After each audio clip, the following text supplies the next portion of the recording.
Bismillahirrahmanirrahim. Assalamualaikum warahmatullahi wabarakatuh. Alhamdulillahi wassalatu wassalamu ala sayyidina Rasulillah wa ala alihi wa sahbihi ajma'in, amma ba'd.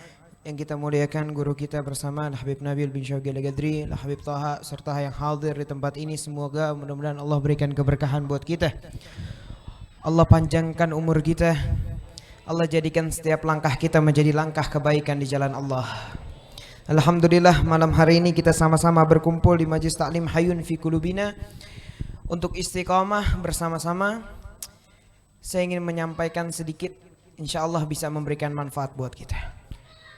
Malam ini tepatnya kita sama-sama memperingati Maulid Nabi besar Muhammad SAW, memperingati daripada sosok yang agung, sosok yang mulia, sosok yang dahsyat budi pekertinya serta akhlaknya.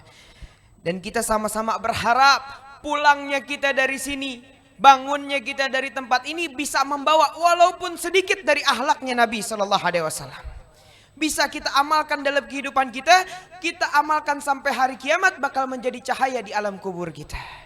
Akhlak apa sih yang bisa didapatkan dari Rasul? Banyak, tapi yang paling utama yang ingin Anda sampaikan pada hari ini, ada satu akhlak yang mulia, yang agung. Apa akhlaknya? Nabi SAW mengajarkan kepada kita untuk apa? Untuk tidak merasa lebih baik dari orang lain. Banyak dari kita kadang kita merasa diri kita lebih mulia dari orang lain. Lihat orang lain nilainya jelek di sekolah. Aduh, nih orang, saya lebih hebat dari dia, saya lebih dahsyat dari dia, saya lebih pintar dari dia. Nah, Nabi tidak mengajarkan hal tersebut, tapi Nabi mengajarkan kita harus merendah di hadapan orang lain, karena kita nggak tahu siapa yang lebih tinggi derajatnya di sisi Allah Subhanahu wa taala. Zaman dulu, ya, ini yang hadir semuanya, ada kisah menarik. Zaman dulu ada orang ibadah 500 tahun tidak pernah maksiat. 500 tahun waktunya dihabiskan untuk ibadah sama Allah Subhanahu wa taala. Di waktu yang bersamaan ada orang yang hidupnya selama 500 tahun maksiat tiap hari, tidak pernah ibadah. Jadi ada 500 tahun hidupnya ibadah, 500 tahun hidupnya maksiat. Tiba-tiba di waktu yang bersamaan berpapasanlah dua orang ini di padang pasir. Ketika bertemu di padang pasir, saking alimnya orang yang ibadah, saking solehnya orang yang ibadah selama 500 tahun, di dalam kitab dijelaskan kemana dia pergi dinaungi oleh awan. Berpapasanlah dua orang ini di padang pasir. Ketika bertemu orang yang ahli maksiat, orang yang ahli ibadah, dia palingkan wajahnya. Dia palingkan wajahnya, dia bilang apa dalam hati? Ya Allah, apes deh nih hari. Tiap hari gue ibadah, tiap hari gue taat, apes nih hari ketemu orang yang maksiat mulu. Di waktu yang bersamaan, orang yang selalu maksiat kepada Allah, ketemu orang yang ibadah, dia palingkan juga wajahnya. Dia malu, dia bilang apa? Ya Allah, saya malu, hidup saya maksiat mulu. Ini hari saya ketemu orang yang ibadah, saya malu ya Allah.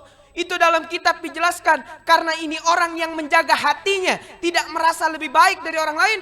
Awan yang menaungi orang yang ibadah selama 500 tahun, pindah kepada orang yang maksiat selama 500 tahun. Allah angkat derajatnya karena dia menjaga hatinya, tidak merasa lebih mulia daripada orang lain. Tapi orang yang ibadah 500 tahun, hancur amal ibadahnya karena dia merasa sombong dan merasa dirinya lebih baik daripada orang lain. Makanya Nabi ngajarin, jangan kalian merasa lebih baik dari orang lain, karena kita nggak tahu akhirnya kita gimana. Kita nggak ada yang pernah tahu. Makanya dulu ada Al-Imam Abu Bakar Al-Adenil Akbar. Beliau ulama besar, beliau ingin berdakwah ke kota Aden. Beliau datang ke ayahnya, apa beliau sampaikan? Wahai ayah, saya pengen pergi untuk berdakwah ke kota Aden. Apa kata ayahnya? Kalau engkau ingin pergi berdakwah ke kota Aden, engkau cari orang yang lebih hina daripada dirimu, bawa ke sini. Baru engkau boleh pergi berdakwah. Ini anaknya pergi ke pasar, sampai pasar dia lihat ada kakek-kakek lagi mabuk. Ada kakek-kakek lagi minum khamar. Dia bilang, nah ini orang lebih hina daripada saya. Saya lebih mulia daripada dia. Dia udah tua, malah minuman-minuman khamar. Udah umurnya kita nggak tahu berapa waktu lagi, katanya. Dia lebih hina daripada saya. Dideketin ini orang sama Imam Abu Bakar, begitu mau disamperin pengen dibawa ke ayahnya, tiba-tiba hatinya berhenti. Ya Allah, dia kan lebih tua, bisa jadi ibadahnya lebih banyak. Saya lebih muda, bisa jadi dia pulang dari sini tobat lalu meninggal dunia, Allah tempatkan dia di tempat sebaik-baiknya tempat. Tapi saya masih muda. Akhirnya dia putus asa, dia bilang dia pergi lagi cari orang lain. Begitu dia pergi lagi, dia lihat ada anak kecil lagi main pasir. Dia bilang apa? Nah, ini anak lebih hina daripada saya. Saya lebih mulia daripada ini anak. Dia masih kecil, main pasir lagi. Saya udah lebih dewasa. Begitu pengen diajak ini anak ke ayahnya, dideketin ini anak, tiba-tiba hatinya berhenti. Ya Allah, ini kan anak kecil, kata dia.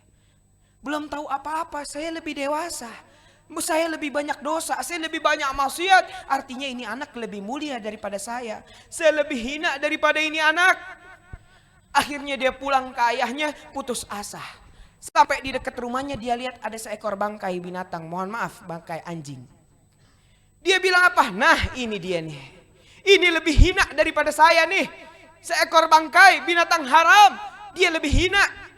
Mau dideketin ini bangkai, begitu mau diambil ini bangkai untuk dibawa ke ayahnya, tiba-tiba hatinya berhenti. Ya Allah, ini kan binatang mati jadi debu. Seandainya suruh lewat Siratul Mustaqim, saya bisa aja terjerumus ke neraka. Dia binatang mati jadi debu, berarti dia lebih mulia daripada saya. Saya lebih hina daripada dia. Pulang sampai ke ayahnya, dia bilang, ayah, saya nggak nemuin orang yang lebih hina daripada diri saya. Apa kata ayahnya? Bagus, engkau sekarang boleh pergi ke kota Aden untuk berdakwah. Artinya udah ada cahaya Rasul di dalam hatimu. Tidak merasa lebih baik daripada orang lain. Itu yang diajarkan oleh Sayyidina Mustafa SAW. Jadi mudah-mudahan pulang dari sini, mulai besok, kalau bisa mulai hari ini, jangan pernah merasa diri kita lebih baik dari orang lain. Kita harus merendahkan diri kita karena kita nggak tahu. Kita lihat orang mungkin bagaimana modelnya, tapi kita nggak tahu akhirnya bagaimana. Jadi mudah-mudahan jadi kebaikan buat kita. Ya, jadi kalau besok ada yang caci, ada yang maki, senyumin aja. Senyumin aja. Jangan diambil hati.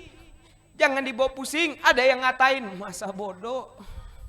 Jangan mau pusing. Dulu cicitnya Rasulullah, Al-Imam Ali Zainal Abidin. Beliau ini cicitnya Rasulullah. Beliau keluar untuk sholat ke masjid. Keluar dari masjid dikata-katain sama orang. Anta ibni Rasulillah, engkau cucunya Rasulullah. Antal fasik, antal kafir. Dikata-katain ini Imam Ali Zainal Abidin. Ente ini kafir, ente ini fasik. Dikata-katain, dihina. Sampai murid-muridnya ini marah. Apa kata Imam Ali Zainal Abidin? Biarin dia ngatain. Biarin, diamin aja dulu. Begitu selesai, Imam Ali Zainal Abidin bilang apa? Yang tadi antum sebutin semuanya ada di diri saya. Bahkan yang antum belum tahu masih banyak keburukan yang ada di diri saya. Adakah yang bisa saya kasih buat antum? Kata dia. Karena antum udah menasehati saya. Nangis ini orang yang ngatain. Apa dia bilang? Asyhadu annaka ibni Rasulillah. Saya bersaksi di hadapan Allah bahwa engkau memang cucunya Rasulullah SAW. Lalu dia bilang apa? Siapa yang memberikan atau siapa yang menyuruhmu untuk mencaci maki saya? Saya disuruh oleh seseorang lalu diberikan 1000 dirham. Apa kata Imam Ali Zainal Abidin? Saya berikan 2000 dirham, jangan kau cela orang lain. Itu akhlaknya Rasulullah SAW. Mudah-mudahan malam hari ini kita bisa ambil sedikit dari akhlaknya Nabi, bisa kita amalkan di kehidupan kita untuk selalu menjaga diri kita. Jangan merasa diri kita lebih hebat dari orang lain, lebih tinggi dari orang lain, karena kita nggak pernah tahu bagaimana akhirnya. Kita nggak pernah tahu nanti nihayahnya gimana. Berapa banyak dalam hadis dikatakan berapa banyak orang yang jaraknya dia dengan neraka sejengkal, tapi Allah masukkan dia ke dalam surga. Begitu juga sebaliknya, jaraknya dia dengan surga sejengkal, tapi Allah plesetkan dia ke nerakanya Allah. Tinggal kita jaga diri kita. Mudah-mudahan Allah lindungin kita dari itu semua. Allah berikan kita tempat di surganya Allah bersama Rasulullah SAW. Dengan keberkahan berkumpulnya kita di tempat-tempat kebaikan semacam ini, bisa menjaga hati kita untuk mengikuti guru-guru kita, selalu menjaga dirinya dalam kebaikan. Amin ya Rabbal. Yang terakhir pesan ana, isi waktu kita setiap hari, setiap waktu. Jangan ada waktu yang terbuang untuk sia-sia. Jangan ada waktu yang terbuang untuk hal-hal yang tidak manfaat. Pikirin, ada manfaatnya nggak? Ada, lakuin. Nggak ada, tinggalin. Ya, jangan sampai sia-sia. Jangan sampai kita termasuk yang dikatakan oleh Imam Syafi'i, man fatahu ta'lim waqta syababihi fakabbara alaihi arba'an takbir li wafatihi. Siapa orang yang masih mudanya dia nggak mau nuntut ilmu, masih mudanya dia nggak mau belajar, masih mudanya dia capek dengan kesana kesini, pergi kesana kesini, kata Imam Syafi'i takbirkan saja 4 kali, karena dia laksana mayit yang berjalan, nggak ada gunanya dia hidup. Pagi nongkrong, siang nongkrong, malam nongkrong, pagi ngayap, jalan ngayap, gitu aja terus tiap hari. Kata Imam Syafi'i takbirkan saja 4 kali, dia laksana mayit yang berjalan. Jadi kalau besok lihat temennya takbirin 4 kali. Ya, wabillahi taufiq wal hidayah. Assalamualaikum warahmatullahi wabarakatuh.